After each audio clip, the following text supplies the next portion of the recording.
28 წელი გავიდა მის შემდეგ, რაც წამში კრაისელი შემოვიდა და ჩვენმა ბიჭებმა ჩვენ რა თქმა უნდა ჩვენ მეც ვიყავი, მოვიგერიეთ ეს და დაგვეღობა საუბედუროთ ბიჭების და ტრადიციულად ყოველ წელს მოვდივართ დღევანდელ დღეს აღვნიშნავთ ხოლმე. იმ იმედით, რომ როდისმე აფხაზეთში შევხვდეთ ამ დღეს და არ დაიკარგოს მაგ ბიჭების სისხლი უქმად.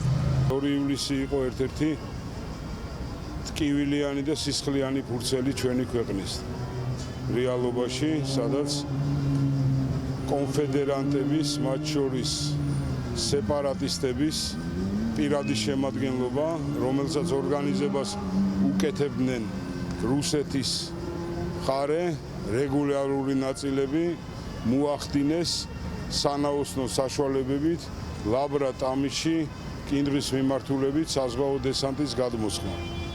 ეს მოხდა გარკვეულად დილით საკმაოდ ადრე, ოპერაციამ და აქტმა გამოიწვია საკმაოდ დიდი მსხვერპლი და ფაქტობრივად ჩვენ პირად შემადგენლობას, იმ შემადგენლობას, რომელიც იმ პერიოდში საბრძოლო მოქმედებების არეალში ვიყავით, მოგვიწია მინუსები და ამოწევა ინიციატივის, მოვახერხეთ ინიცირების ჩვენ ხელში აღება და ფაქტობრივად დესანტმა თავისი ჩანაფიქრის სრულფასოვნად ვერ განახორციელა.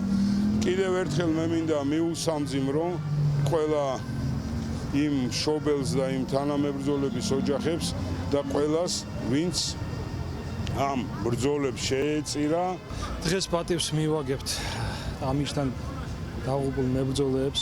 მე მინდა მიუსამძიმრო ყველა იმ ოჯახს, ვინც განიცადა ეს დანაკლისი.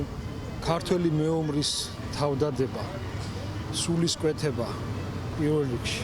ამან განაპირობა ამ ბრძოლის მოგერიება. პატივს მივაგებთ ამ გმირებს, იმიტომ რომ მათმა მართლა გადაარჩინეს საქართველოს აფხაზეთში მოსახლეობა. 2 ივლისს კიდევ ერთი მორიგი წარუმატებელი ოპერაცია იყო მტრის მიერ დაგეგმილი და ამ გმირების წყალობით მოხდა იმ ეპიზოდშიც გამარჯვება. სამწუხარო ის არის, რომ ომი ჯერჯერობით დროებით წაგებულია, აფხაზეთი არის ოკუპირებული, მაგრამ ჩვენ პატივს მივაგებთ ამ ბიჭებს იმის იმედით, რომ აუცილებლად ეს ქვეყანა იქნება ერთიანი, იქნება ძლიერი და სიმართლე გაიმარჯვებს, ამის იმედი გვაქვს.